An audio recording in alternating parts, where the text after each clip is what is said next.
We are now 36 minutes until we see the Integrity crew pass the Apollo 13 distance record. And joining me on console, I have Julianne Gross, the Artemis curation lead. Thanks for joining me today. Thanks for having me. I'm very excited to be here. We're very excited to have you. So can you tell me about your role as Artemis curation lead and what that entails? Yeah, so for the overall Artemis campaign, I'm the Artemis lunar sample curation lead. That means I'm helping NASA to return the next set of lunar samples from the lunar surface. And for Artemis 2 specifically, I'm one of the science theme leads, and specifically I'm responsible, or the voice, for impacts, poles, and landing sites. Fascinating. So what helped us select the targets that the crew is going to be photographing today? So we had a plan coming in where we basically made a list of all the available targets during the April launch window, because before you launch, we wouldn't exactly be sure which targets would be visible. And so once we launched, we then were able to cut down on that list and prioritize our targets. And the 5 theme leads came together and really discussed and talked through which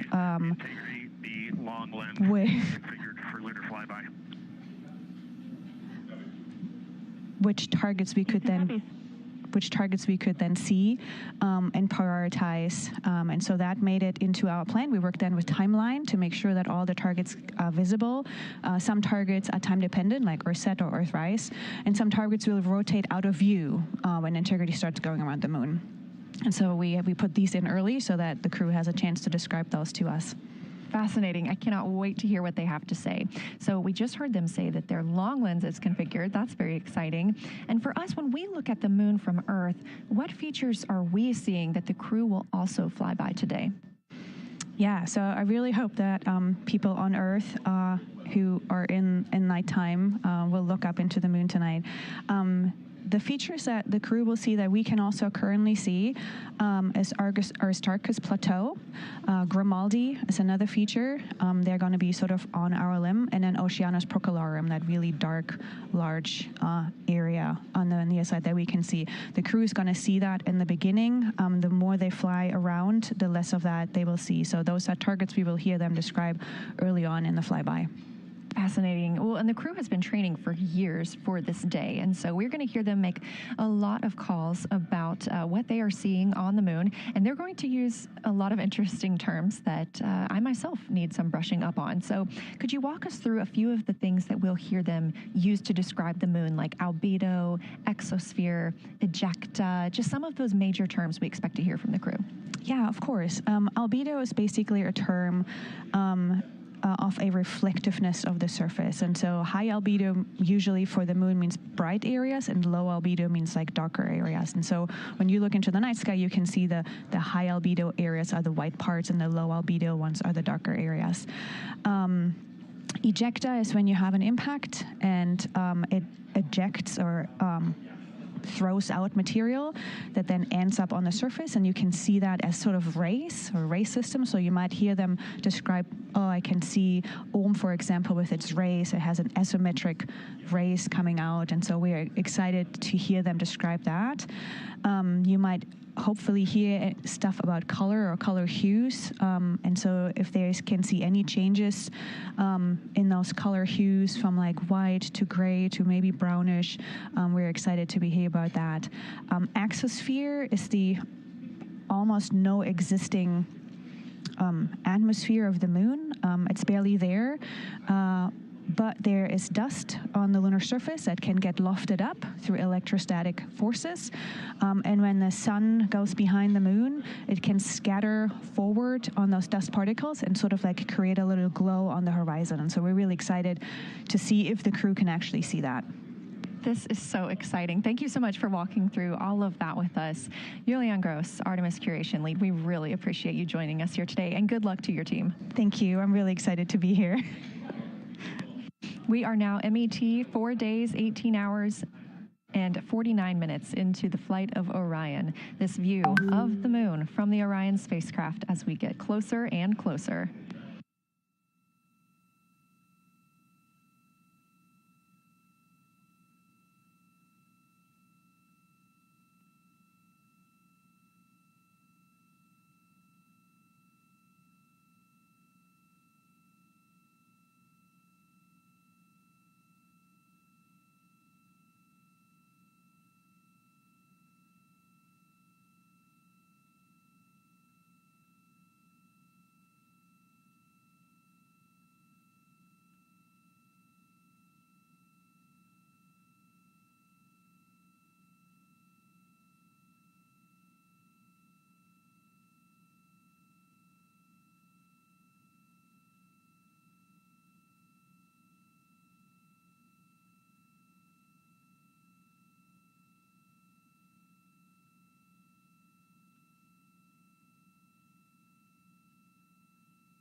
We're live here in Artemis Mission Control at Johnson Space Center in Houston, Texas, just about 32 minutes away until the crew surpasses the record set by Apollo 13 as the farthest astronauts to ever leave Earth.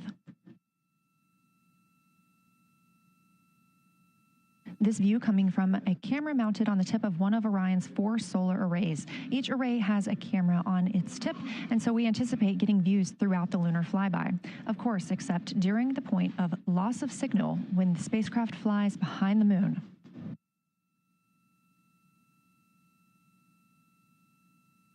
Inside the cabin, the crew are configuring the inside of Orion for today's flyby, making sure they have everything just where they want it to help them take the pictures that they are aiming for the science team here on the ground. Coming up in just a few minutes, we will have a pre-lunar flyby conference. During that Lunar Flyby Science Crew Conference, our science officer here on console, Kelsey Young, will be speaking directly with the crew members about their targets, about their goals for today, what they expect to see, and what we are hoping to hear from them.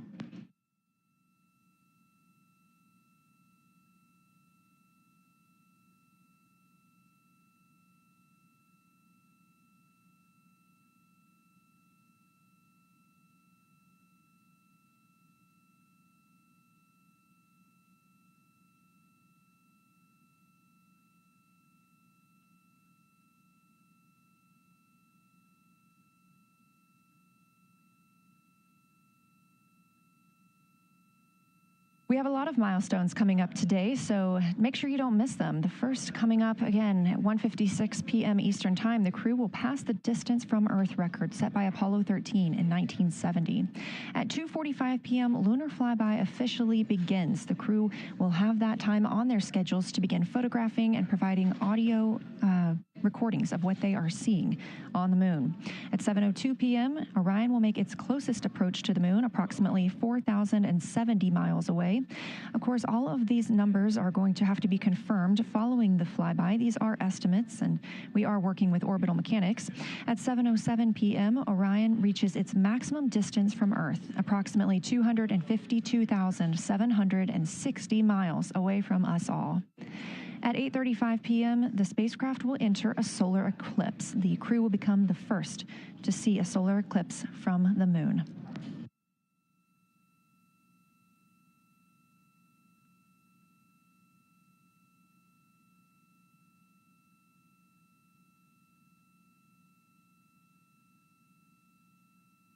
Ahead of the official beginning of flyby today, Kelsey Young, Artemis Science Flight Operations Lead, will be conducting a pre-lunar flyby crew conference.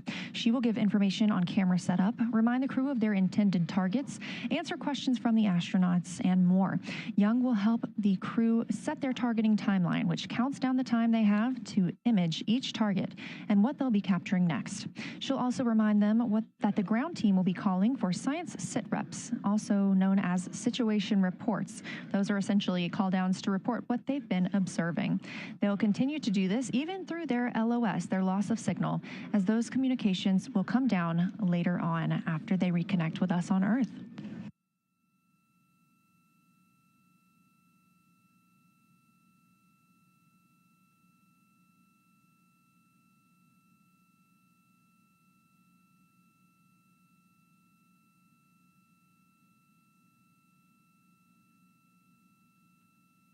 This view in the cabin, you can see the crew members are already using their cameras, getting set up, and they have dimmed the cabin lights to allow them better visibility outside of the windows and fewer reflections.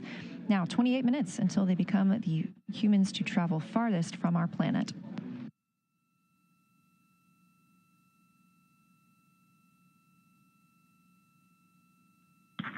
Houston Integrity, we are ready for the conference on your call.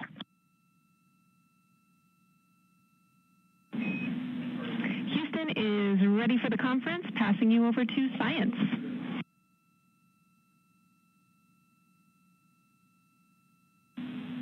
Good morning, crew. This is Science. We couldn't be more excited for a full day of lunar and planetary observations today, the first one in over 54 years. How do you hear me?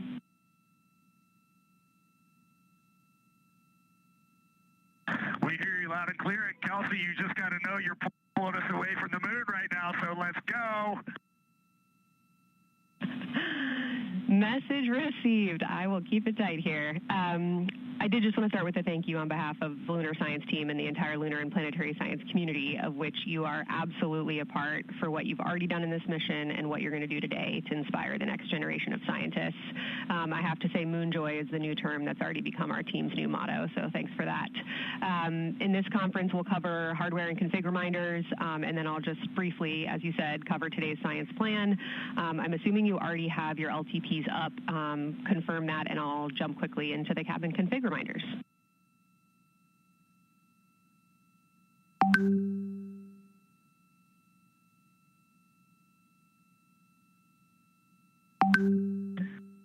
Okay, we have the LTP up just to give you a sit rep on board. You've got Reed and Christina on one PCD, and Ike has his own, and Jeremy has his own. Copy that. That was going to be one of my questions for you, and I'll ask a question back. Is that the config that you and Christina plan to carry throughout the day for PCD use?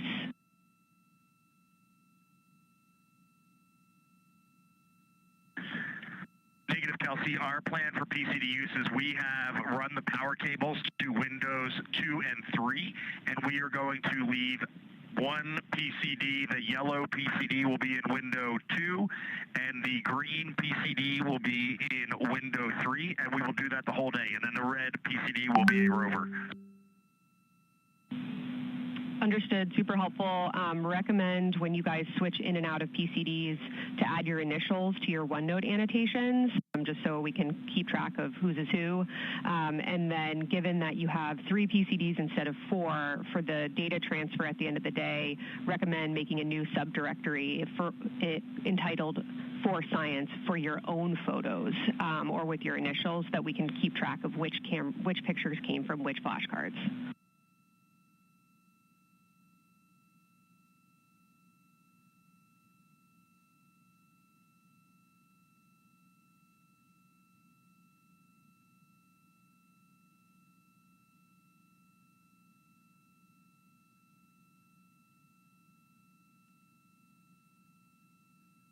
This view. So, Kelsey, I just want to here's what we're doing. We have community cards in all cameras on board, and then when each astronaut approaches their camera, the intent is they will put their card into that camera for photos and then put the community card back in at the end of the session. But just know it is harder to manage cards than we thought, and we don't want to miss science, so it might end up a bit more disorganized. Understood. Thanks for that, SA. Just read the flashcard numbers down when you get a chance, and we'll follow your lead on the best thing to do operationally during the flyby.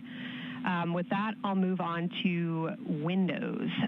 So the window characterization DFTO you guys did a few days ago confirmed that window 2 is ideal for imaging, so no change to config of photographer in window 2, observer in window 3, and science sit reps in window 1.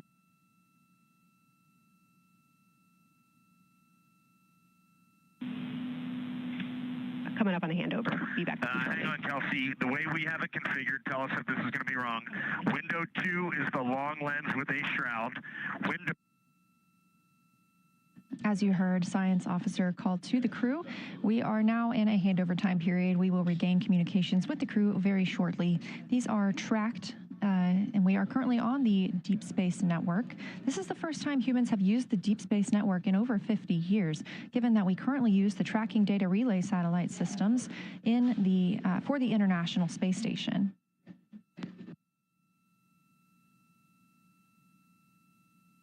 This view from Artemis Mission Control on the right is Kelsey Young. That's who you hear speaking with the crew. Young is the Artemis Science Flight Operations Lead, and we also look forward to speaking with her here today.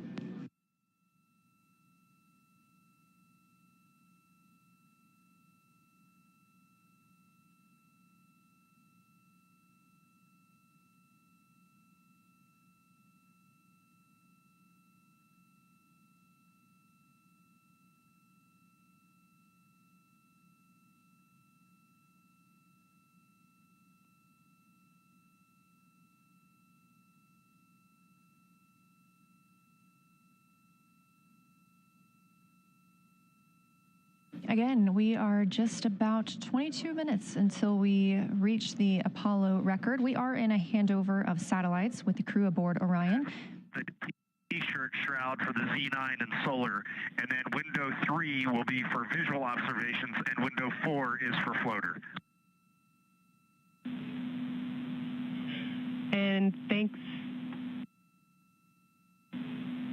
Integrity, for that. Reed, we had a handover during that time, so I'm going to have to ask you to give that read back on window orientation for the crew again.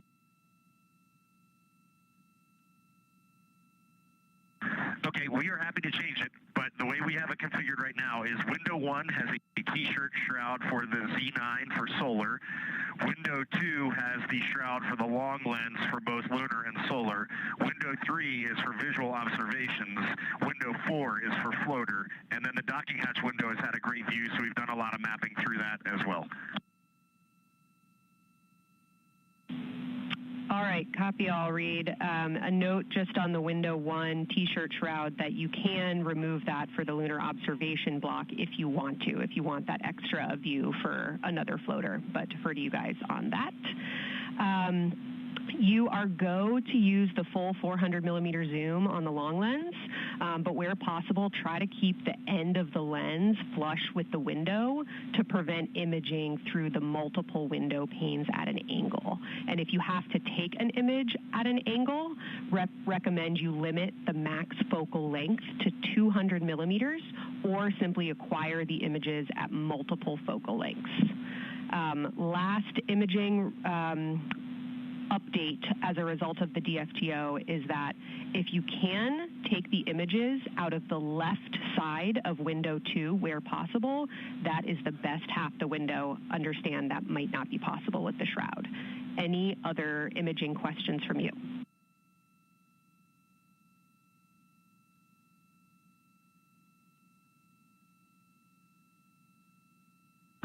Okay, copy that. Okay, last couple reminders.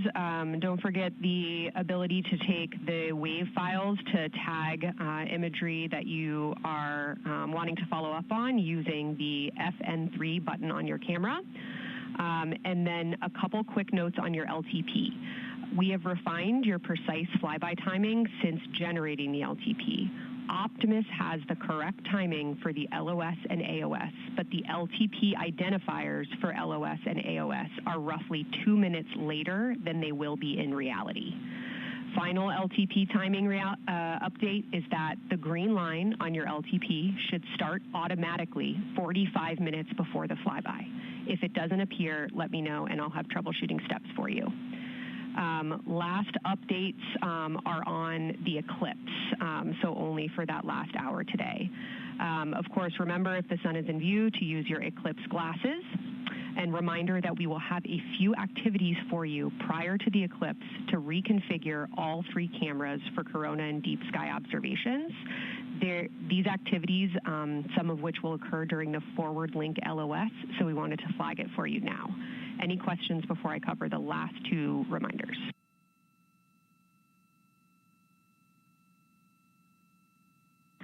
No, we have no questions on that. Last couple eclipse reminders, the sunset period and the first roughly 23 minutes of the eclipse will fall during that forward link LOS, but we'll still have a return link, and we're still looking forward to your science sit reps and observations during that time. And I do have a reminder for you on your preferred starting config for the eclipse in terms of role responsibility. Let me know if you want me to read that up or if you guys have that in your minds already. And if no other questions on config, I'll give you a few science-focused reminders.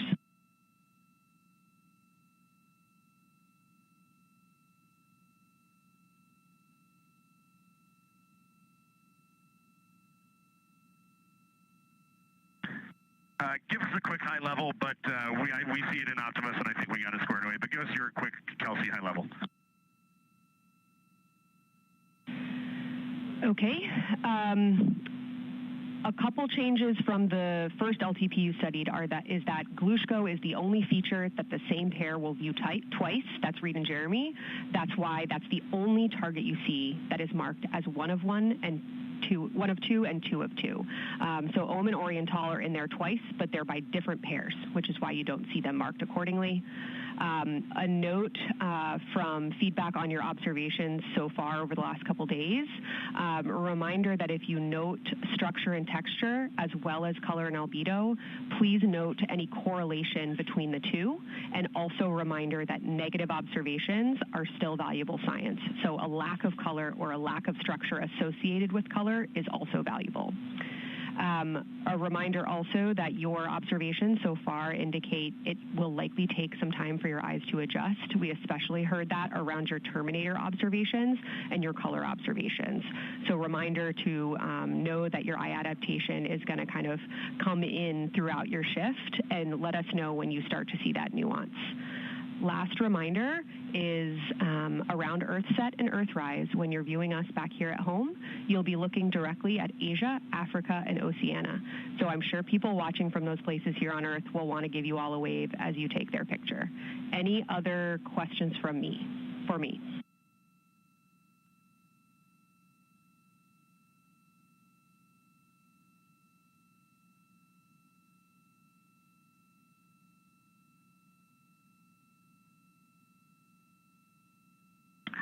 And Kelsey, hey, when you're talking window 2 left and right side, just can you say towards window 1 or towards window 3, and then we'll know that we are talking the same language? Absolutely. So I mean that the side of window 2 closest to window 3 is preferred for imaging.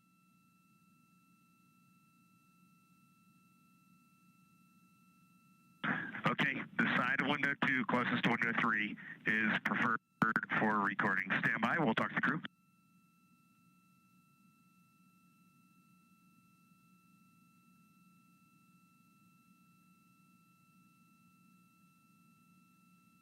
Again, we are in our pre-lunar flyby science conference with Kelsey Young. Kelsey Young is the Artemis Science Flight Operations Lead, speaking with the crew aboard Orion. They've been training for this moment for years, and this is their last opportunity to get some further pointers and information. Kelsey, for the T-shirt shroud, what window does the science team think will have the best view? Is it window 1 or window 4? The only time we're strongly recommending use of the window shroud. The T-shirt window shroud for the eclipse viewing, which window is primary for Z9? Window 1.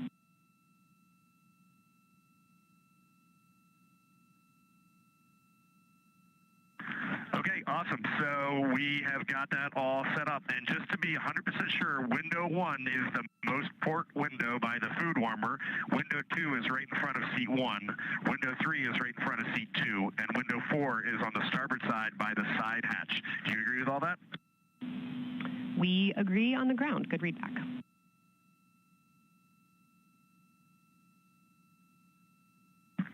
Okay, that's awesome. Kelsey, we're going to close with happy words. It's just incredible. I wish you were up here to see all the smiling faces, to hear all these terminologies being thrown around, and we are just fired up to get started on this day. Let me pass the mic around if anybody has anything to add. Kelsey, it's so great to hear your voice on the loops. I just want to channel everything that you guys are probably feeling right through my eyes and heart. It is awesome to see the side of the moon. You guys made us excited for this day, and we couldn't appreciate it anymore. And we are ready to hopefully deliver on all the awesome training you guys have provided. I would just add, Kelsey, it is blowing my mind what you can see with the naked eye on the moon right now. It's just unbelievable. Kelsey, and to the whole Lunar Science team, all of you, all the work you put into this, we're just grateful. Can't wait to get going. And thank you for the tipper, for Carol Crater, and for Integrity. We can see them, and we've imaged them, and can even see with the naked eye. Quite impressive. Thank you so much. Beautiful words, you guys. Thanks so much. And I got video of the science team right now, and they are all absolutely buzzing. Looking forward to today.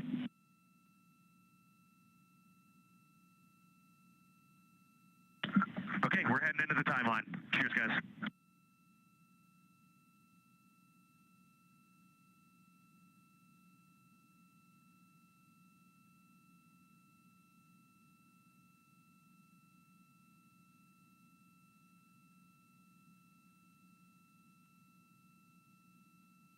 of the Pre-Lunar Flyby Science Conference with Dr. Kelsey Young.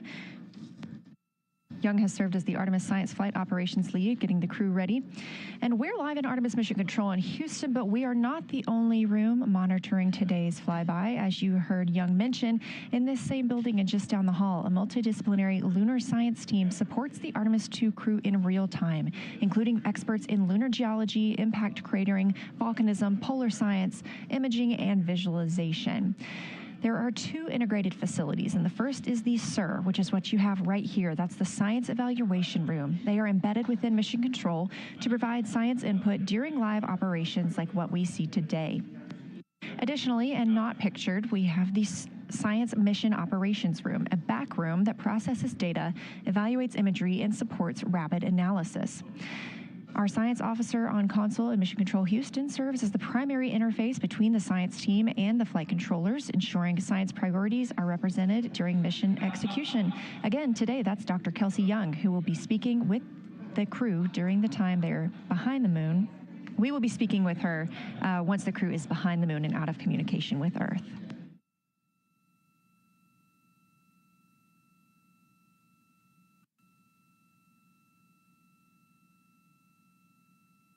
Back inside the Orion spacecraft on your left, closest to the camera, NASA astronaut Christina Cook.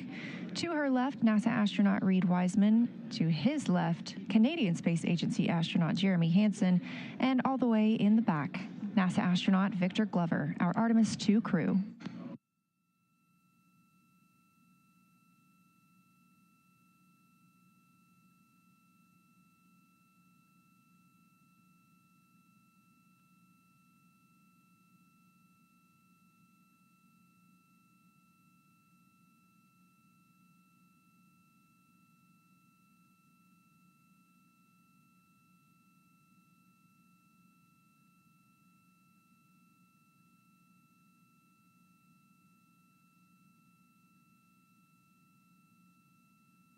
We are now approaching 8 minutes until the crew surpasses the Apollo 13 record.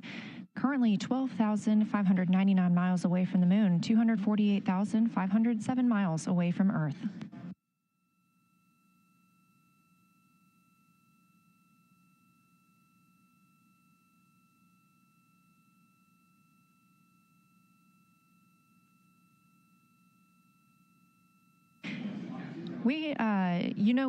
You may also hear the Orion spacecraft referred to today as Integrity. This was named by the Artemis II crew. It is Integrity crew, we have Reid's family in the viewing gallery. You're welcome to say hello.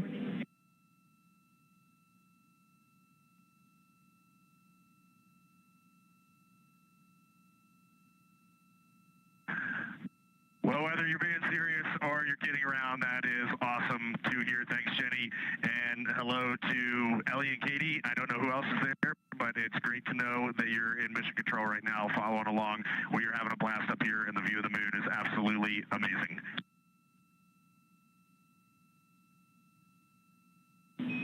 I'm seeing a lot of hearts come out of the viewing gallery and even more smiles. Thanks, Reid.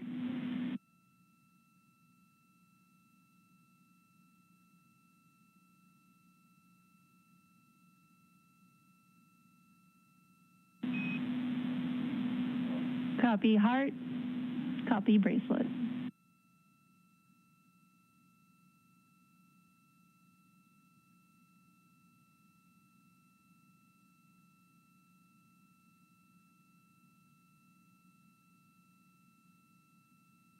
That call from Capcom, Jenny Gibbons, Canadian Space Agency astronaut and Artemis II backup crew member, letting Reid Wiseman know that he has family here to support him today in the Artemis Mission Control viewing room.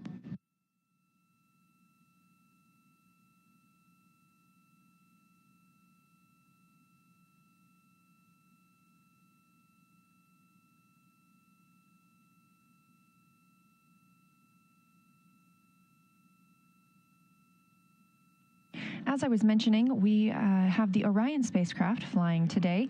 However, the Artemis crew members named their Orion spacecraft Integrity, so you will hear calls to this entire crew with the name Integrity. They say that the name Integrity embodies the foundation of trust, respect, candor, and humility across the crew and the many engineers, technicians, scientists, planners, and dreamers required for mission success.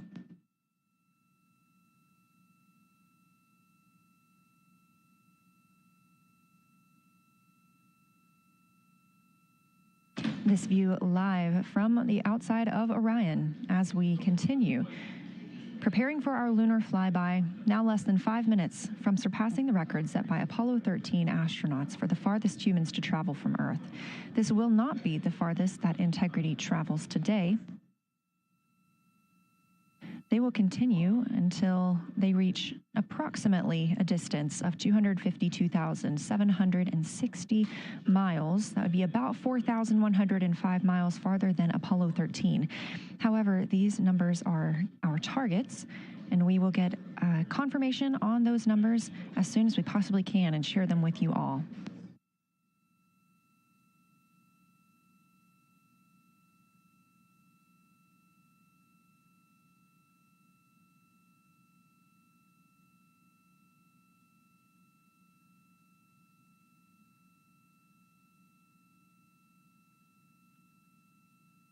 We talked a little bit about what to expect from the crew, whether that's taking photos or making audio recordings. To get a little more detailed, Reed Wiseman and Jeremy Hansen will be up first to capture imagery and record audio on the portable computing devices. You hear those referred to as PCDs, while Victor and Christina serve as the support members. The crew will switch windows and roles halfway through their shift, and 1 hour and 5 minutes later, Victor Glover and Christina Cook will be the next crew members at windows 2 and 3 to take photos and make annotations, while Reed and Jeremy take on those support roles. There are 5 viewing blocks, and the crew will swap out with each one. During 2 of the blocks, the 2 support members will also be able to enjoy their midday meal.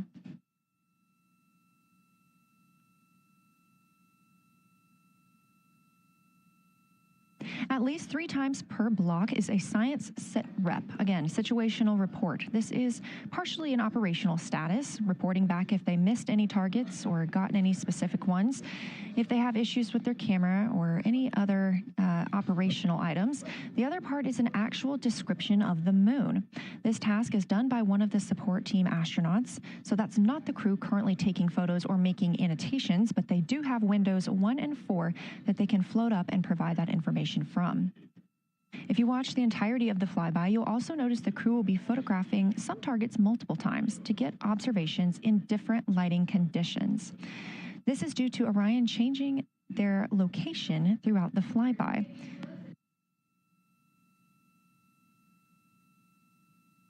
What this crew will be able to capture in a couple of hours of the same targets in different lighting would take orbiters years to do because of solar and spacecraft positioning.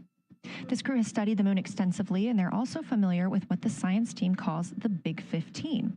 These are 15 features that they've memorized, so at any time, they'll be able to see 5 of those and help orient themselves and where they are around the moon.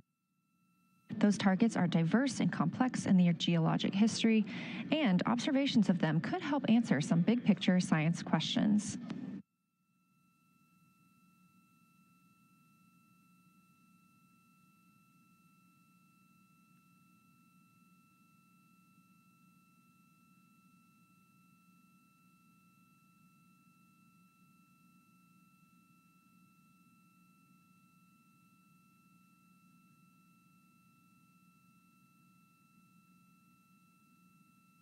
If you've been following the mission, you can see that the configuration of the cabin is a little bit different than what it looked like on launch day.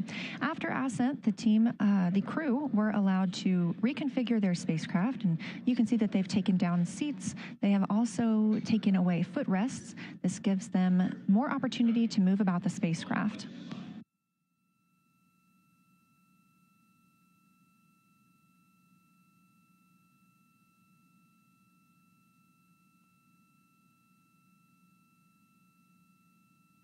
Orion itself has 330 cubic feet of habitable volume. That's about the size of 2 minivans and is 60% more cubic volume than the Apollo spacecraft.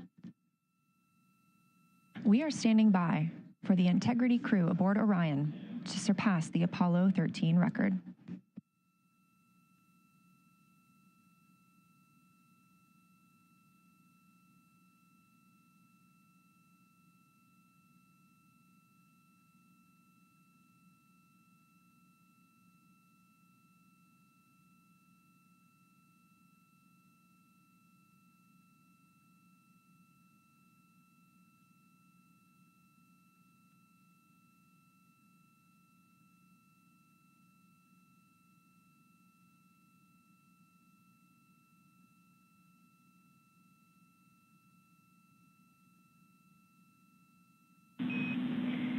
Integrity crew, on April 15th, 1970, during the Apollo 13 mission, 3 explorers set the record for the farthest distance humans have ever traveled from our home planet.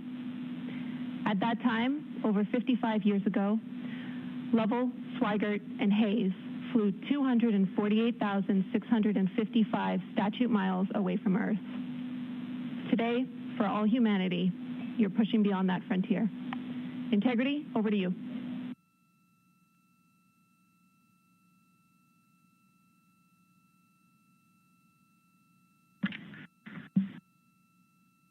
Yeah, from the cabin of Integrity here, as we surpass the furthest distance humans have ever traveled from planet Earth, we do so in honoring the extraordinary efforts and feats of our predecessors in human space exploration.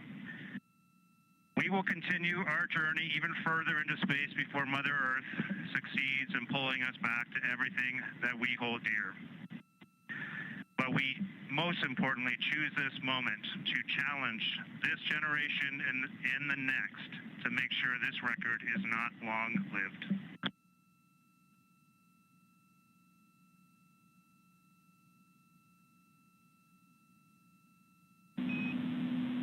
Thank you, Integrity, and congratulations to you and the rest of the Artemis II team.